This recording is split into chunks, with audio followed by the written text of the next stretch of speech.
नमस्कार, मी संग्राम चौगले. सध्या मला शहनशाह म्हणतात सगळे. हे सगळं जे तुमचं इंजुरी झाली आहे तर त्याचा खर्च तुम्ही स्वतः केला की ते बीबीची टीम करणार? 100% सांगेल तुम्हाला की नेमकं लोकांना पण वाटतं ते आणि त्यांना कळणं गरजेचं आहे. यापुढे मग वर्कआउट करताना ही इंजुरीमुळे तुम्हाला काय अडचणी येऊ शकतात का? पण ही जर अर्बाज झाली असेल ना तर त्याचा लाईफ खराब झाला असता. एका मोठ्या बैलापुढे दुसरा बैल उभा करायचा. एवढे मोठे बॉडी बिल्डर आहेत आणि त्यांना थोडंसं चाललं की धाप लागती आहे, त्यापेक्षा मग आपण बरं आहे, आपली बॉडी नाही आहे. नमस्कार, मी सोनाली तुमच्यासोबत आणि आज स्टार्स किट्ट्यावरती आपल्यासोबत आहेत ते स्टार जे बॉडी बिल्डिंग क्षेत्रामध्ये येणाऱ्या प्रत्येक तरुणासाठी आयडल आहेत. मिस्टर वर्ल्ड, मिस्टर युनिव्हर्स आणि यासारखे 400 टायटल्स त्यांच्या नावावरती आहेत, ज्यांना आपण पाहिलेलं आहे बिग बॉस मराठी सीझन 5 मध्ये वाईल्ड कार्ड एंट्रीच्या स्वरूपात. संग्राम चौगुले आहेत आपल्यासोबत. थँक्यू सो मच, आमच्याकडे तुम्ही आला आहात. आणि घरातनं बाहेर पडल्यानंतर सगळ्यात आधी मला जाणून घ्यायचं आहे तुमचा हात कसा आहे, तुम्हाला बरं वाटतंय का आता? नमस्कार, मी संग्राम चौगले. सध्या मला शहनशाह म्हणतात सगळे, कारण मी बिग बॉसमधून आलो आहे आणि हात माझ्यासाठी ॲब्सोल्युटली ओके आहे. पण लोकांना सांगितलं तर ते पटत नाही आहे. त्यांना वाटतं की खोटी इंजुरी असेल किंवा मी स्क्रिप्टेड होतं. बरं, मला एक सांगा की आता हे सगळं जे तुमचं इंजुरी झाली आहे तर त्याचा खर्च तुम्ही स्वतः केला की ते बीबीची टीम करणार आहे? कारण की तुम्ही खेळात झालाय ना तुम्हाला. हो, बिग बॉसच्या टीमने केलंय. बिग बॉसची टीम असेल किंवा बिग बॉसचं घर असेल, प्रत्येक कंटेस्टंटचं अतिशय जास्ती केअर करतं. बरं, म्हणजे तुमच्या घरात घेत नसेल एवढी केअर तिथे केली जाते. जसं मी होतो, अभिजित होतो, कुठलाही माणूस त्याला सर्दी खोकला जरी झाला तरी 24/7 डॉक्टर असतात तिथे. त्या डॉक्टरांचं मास्क असतं, त्यांना बोलायची अजिबात परमिशन नाही आहे. त्यांच्या हातात मोबाईल नसतो, त्यांच्या हातात घड्याळ नसतं, पेन पेपर काही नसतं. सो त्या घरामध्ये तुमची इतकी काळजी घेतली जाते. तर ती इंजुरी नेमकी काय आहे याबद्दल आम्हाला सांगाल का? कारण की तुमचंच वजन तुमच्या हातावरती पडल्यामुळे तुम्हाला फ्रॅक्चर झालं. पण त्याला जरा थोडं एक्सप्लेन कराल तर म्हणजे ते समजेल. 100% सांगेल तुम्हाला की नेमकं लोकांना पण वाटतं ते आणि त्यांना कळणं गरजेचं आहे की आज कमी झाले पास्ट ॲक्च्युली. तर हे तुमचे बोन असतात दोन, इथे एक असतं आणि इकडे एक असतं. ठीक आहे, तर ह्या बोनला म्हणतात अल्ना आणि इकडे असं रेडियस. त्या बोनला क्रॅक आलाय आणि त्या बोनचा जो जिथं आपण कॉम्प्रेस करतो रिस्ट, तर त्या आतल्या साईडला रिस्ट खड्डा पडला होता. कारण माझं स्वतःचं वजन माझ्या बॉडीवर पडलं. सो 3 ठिकाणी फ्रॅक्चर झालं. माझं अराउंड 20 टाके आहेत मला. आणि लाईफमध्ये फर्स्ट टाईम माझ्या बॉडीमध्ये एखादा फॉरेन प्रॉडक्ट राहिलं आहे. मला वाटतं अराउंड एक 2-2.5 इंचाची मेटल प्लेट आहे माझ्या हातामध्ये. आणि ह्या साईडला काय झालं की 3-4 तुकडे पडले होते बोन्सचे.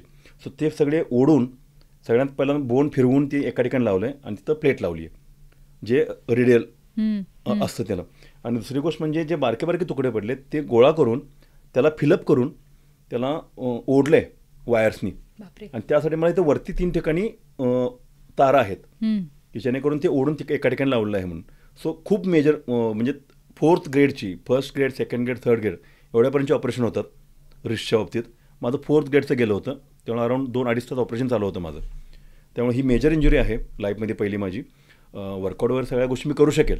मला तेच विचारायचं होतं की यापुढे मग वर्कआउट करताना ही इंजुरीमुळे तुम्हाला काय अडचणी येऊ शकतात का? नाही, कारण कसं आहे की ज्या लोकांना थिंकिंग असं आहे की हेवी वेट उचललं तरच मसल बनतात, त्यांच्यासाठी होणार नाही आहे. पण मी बिलीव्ह करतोय की मी बॉडी बिल्डर आहे आणि मला हेवीच उचललं पाहिजे असं नाही आहे. मला मसल कॉन्ट्रॅक्ट करायचे आहेत आणि माझ्या सगळ्या मुवमेंट नॉर्मल होणार आहेत.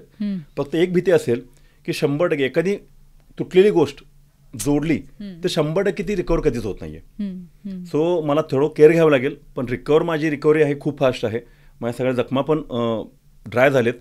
सो मला वाटतं ते नेक्स्ट वीकमध्ये माझे काही ज्या इकडं वरती स्विचेस टाकल्या होत्या त्या काढतील आणि टाके ती 10 तारखेला काढून मला प्लास्टर लावतील. अजून प्लास्टर नाही, कायम राहील ना आतमध्ये? 1 वर्ष तर ठेवायची आहे. ओके, पण काढायची असेल तर परत सर्जरी करावं लागेल.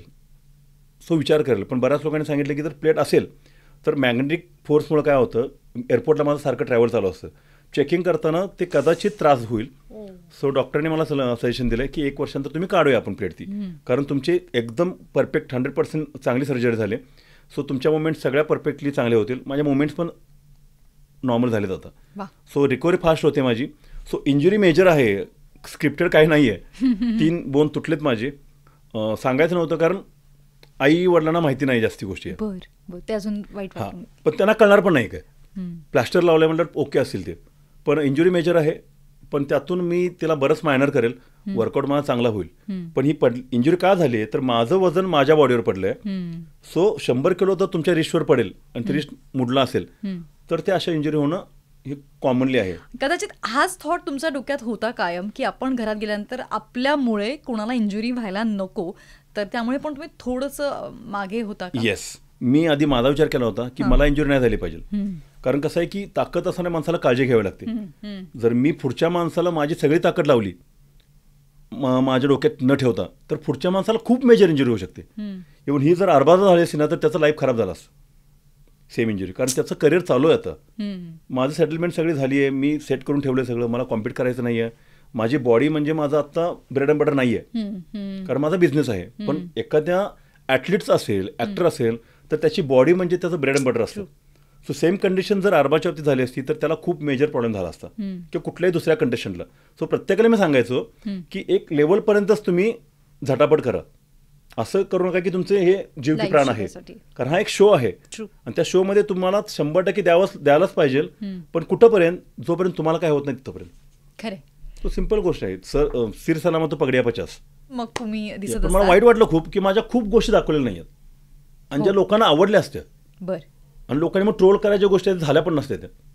कारण त्यांना कळालं असतं की मी बाहेर जसं राहतो ना तसं आत राहत चाललो आणि मी कुस्ती खेळायला गेलो. मला फक्त आणि फक्त तिथं एका मोठ्या बैलापुढे दुसरा बैल उभा करायचा आणि त्यांची फाईट लावून टाकायची. हा सोट होता. हां, आणि कसं की तू दोघांनी मारा, दोघांनी जिंका किंवा दोघांनी जगा, असा बी टीमचा कधीच मला हे आलं नाही की चला आपल्याला टास्क जिंकायचा ना तर टास्क जिंकूया, हे त्यांच्याकडून कधीच नाही आलं मला. जिथं अर्बादा ना तिथं तुम्ही नडा फक्त मारा, हारामारी करा, पाडा तोडा.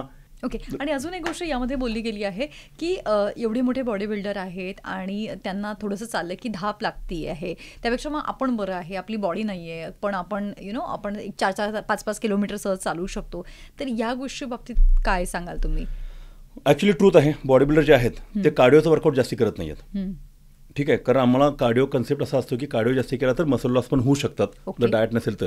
सो प्रॅक्टिसवरती डिपेंड असतं. तुम्हाला धाप जी लागणे आहे ना ती तुमची ताकद नाही आहे, ते तुमचं प्रॅक्टिस आहे. जर एखादा रनर असेल तर त्याच्याशी माझी कम्पेअर कधीच होऊ शकत नाही आहे. माझं काम आहे बॉडी दाखवणं, रनरचं काम आहे की न थकता पळणं. सो धाप लागणं हे पॉसिबल आहे की 2 मिनिटं तुम्ही एखाद्या सेम ताकदीच्या यंग माणसाला अडवून धरता एका ठिकाणी तर ऑब्व्हियसली तुमची ब्रिदिंग फास्ट होतं. सो ब्रिदिंग फास्ट होणं ही चुकीची गोष्ट नाही आहे. डिपेंड्स करतं तुमचं एज, डिपेंड्स करतं की तुमचं फील्ड कुठलं आहे. सो कार्डिओ करणार माणूस हा लवकर दमणार नाही आहे किंवा हापिंग नाही करणार आहे. पण कुठलाही बॉडी बिल्डर असेल की जो 100 किलो आहे, अराउंड मी 30 किलो ओव्हरवेट आहे. सो आमचा बीपी किंवा आमचं जे ब्लड हे असतं हार्टवरचं प्रेशर ते थोड्याशा एक्झर्शननं जास्ती वाढतं आणि ते कंट्रोल डाऊन व्हायला थोडा टाइम लागतो. सो याचा अर्थ असं नाही की आम्ही वीक आहे, फक्त दुसरं काम पळायचं काम आमचं नाही ना, ते काम आम्ही करत नाही आहे. सो ते काम करताना आम्ही दमण्यासारखं वाटणारच. कुठेतरी मला असं वाटतं ना की जेव्हा काही लोक तुलना करतात किंवा हे करतात, ट्रोल करतात की जसं हे चालले नाही आहेत, तुमचं म्हणणं अगदी बरोबर आहे की तुम्ही बॉडी बिल्डर आहात, तुम्ही रनर नाही आहेत. करेक्ट. त्याच्यामुळे तुमच्या आणि एका सर्वसामान्य माणसानी त्याच्या आयुष्यामध्ये तो किती चालतो, म्हणजे मी माझी टीम आम्ही 10 किलोमीटर चालतो बिकॉज आमचं रोजच्या बॉडीचं आमचं रुटीन ते असतं, तुमचं ते नाही आहे. करेक्ट. आम्हाला जर तुमच्यासारखं 100 किलो वजन उचलायला सांगितलं आम्हाला जमेल का? ते 100% नाही जमणार ना. सो कम्पॅरिझन कसं करायचं असतं की 2 बॉडी बिल्डरमध्ये कम्पेअर करा, 2 रनरमध्ये कम्पेअर करा. पण एक क्रॉसफिटचा प्लेअर आणि एक बॉडी बिल्डर, आता मला वजन उचलायला सांगितलं तर ऑब्व्हियसली मी तिथं कोणालाच नाही ऐकणार ना. तुम्ही आम्हाला म्हणजे तिथे आम्ही करू शकणार नाही, रोजचं काम माझं ना ते. सो ताकद बघायची असते ना ती अशी बघायची की सेम टाईपच्या लोकांना, सेम फील्डमधल्या लोकांना एखादं टास्क द्यायचं. तुझं वजन 100 किलो आहे, तुझं 100 किलो आहे, तुम्ही किती वजन उचलता, मग ताकद चेक होते. अदरवाईज 200 आता तुम्ही हुसेन बोल्टचा आणि माझा कम्पेअर नाही करू शकणार ना. That's true. येस. मस्त, खूप छान वाटतं, दिलखुलास गप्पा झाल्यात, मजा आली. Thank you so much. आणि तुम्हाला या इंटरव्ह्यूबद्दल जे काही वाटतंय ते खाली कमेंट्समध्ये आम्हाला जरूर सांगा आणि सबस्क्राईब करा रेडिओ सिटी मराठी.